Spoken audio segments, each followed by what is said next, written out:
Vivre sa douleur, comment vivre sa douleur? Comment vivre l'inconfort?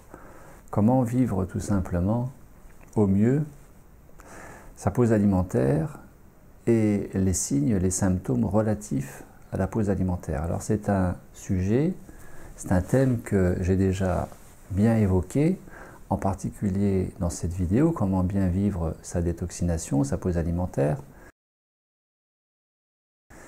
Et pour autant, je me rends compte que non seulement tout le monde ne regarde pas mes vidéos, mais en plus, nous en avons discuté largement hier avec Sophie. Sophie étant une poseuse alimentaire actuelle qui en est à son 7e jour aujourd'hui, qui est en train de terminer une première semaine de pause alimentaire puisqu'elle s'est engagée sur un processus de 3 semaines, de 21 jours. Sophie, que je remercie pour être à l'origine de cette vidéo, ou en tout cas du thème de cette vidéo d'aujourd'hui.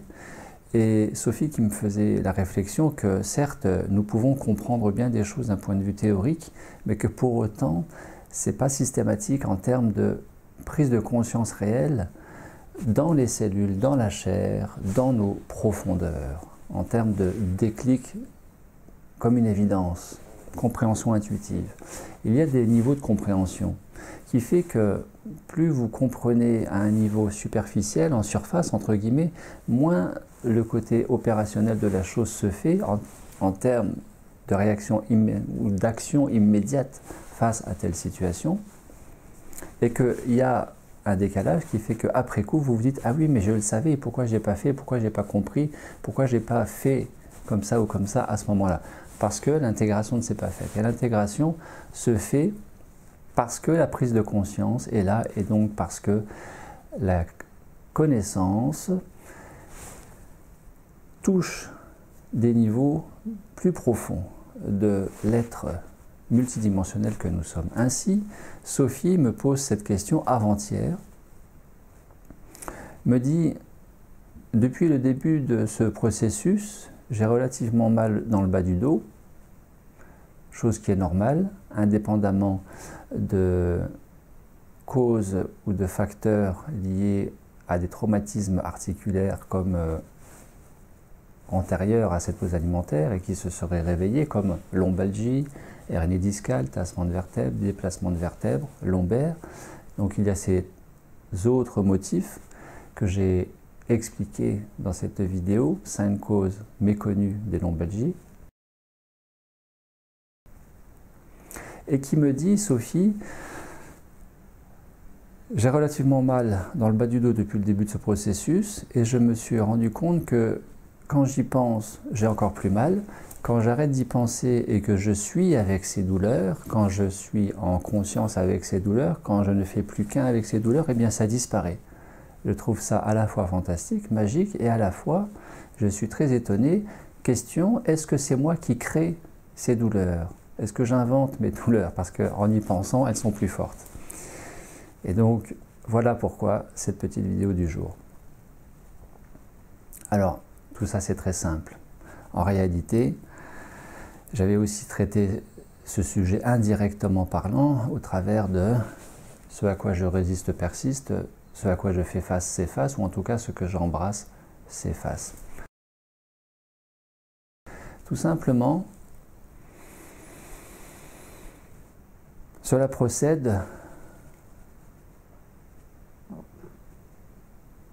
du non-accueil, parce que regard cartésien, analytique et dualiste du mental sur une situation inconfortable, mal de dos, ou alors d'un accueil, d'un véritable accueil, basé sur la non-dualité, qui fait qu'il n'y a pas la mentalisation sur le pourquoi de cet inconfort, de ce désagréable, et donc sur le comment faire pour que cela disparaisse. Parce que ce à quoi je résiste persiste, tout simplement. Parce que quand je pense à quelque chose, une région de mon cerveau est activée, neurologiquement parlant, neuroélectriquement, neurochimiquement parlant. Et des études ont validé que dans ce cas-là, une personne qui est sous IRM, imagerie par résonance magnétique, IRM, scanner, à qui on demande de penser à quelque chose de précis, se voit activer une région particulière de son cerveau, en fonction de ce à quoi elle pense, ou ce qu'elle ressent émotionnellement, et il va y avoir un afflux de photons dans cet endroit précis. Autrement dit, la pensée crée l'énergie, mais l'énergie suit la pensée aussi. La pensée crée l'énergie et l'énergie suit la pensée. Je pense à quelque chose, je crée de l'énergie et en réalité, j'envoie cette énergie sur l'objet de ma pensée. C'est comme ça que fonctionnent les soins énergétiques à distance. C'est comme ça que fonctionnent les principes de télépathie, qui avaient déjà été mis en évidence en 1905 avec Einstein lors de l'avènement de la physique quantique. Faut-il le rappeler? Alors que ce que j'embrasse, et donc dans l'accueil, la non-dualité, la non-résistance, s'efface. S'efface parce que j'arrête d'alimenter ce que je n'acceptais pas, en arrêtant de produire de l'énergie que j'envoyais jusque-là dans ce que je n'acceptais pas.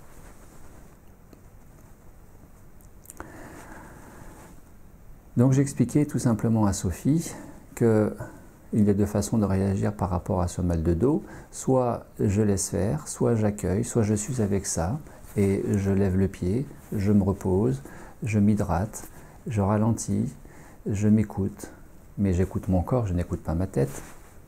Et ça se passe au mieux, et surtout ça passe plus vite, sans vouloir que ça passe plus vite.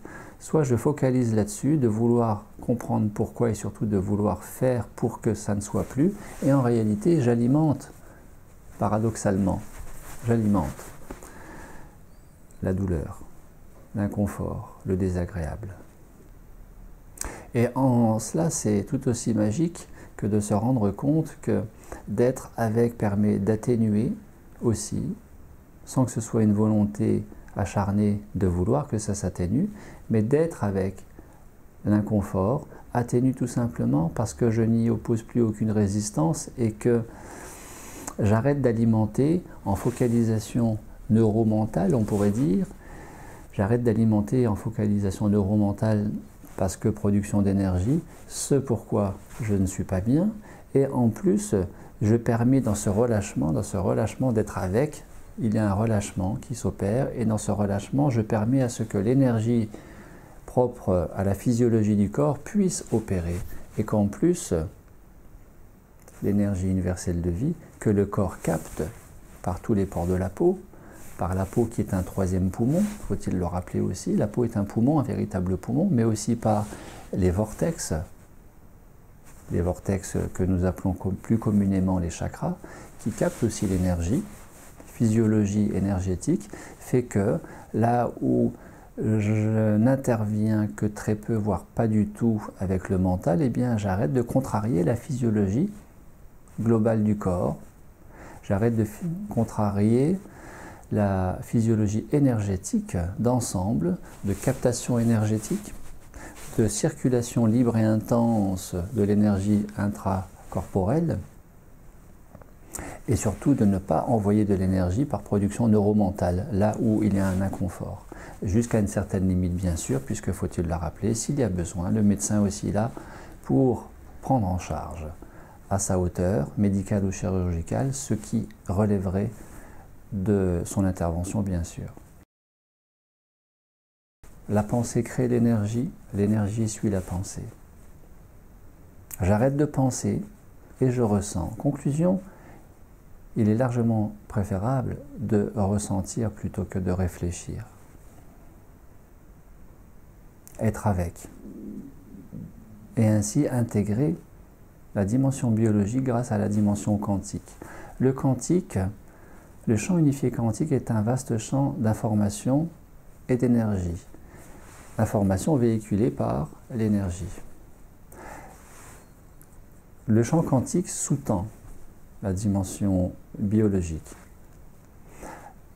La matière est sous-tendue par la non-matière. Le manifesté tridimensionnel dans notre monde, accessible aux 5 sens, visuel, tactile, olfactif, gustatif, auditif, est sous-tendu par le non-manifesté. Ainsi, développons cette vision quantique de la vie au travers du rapport à nous-mêmes, plutôt que de rester dans cette vue étriquée, considération, regard, approche, comportement étriqué du tridimensionnel au regard du manifesté. Autrement dit, arrêtons de nous identifier, parce que l'identification enclenche le mental et densifie les soucis, les problèmes, les difficultés.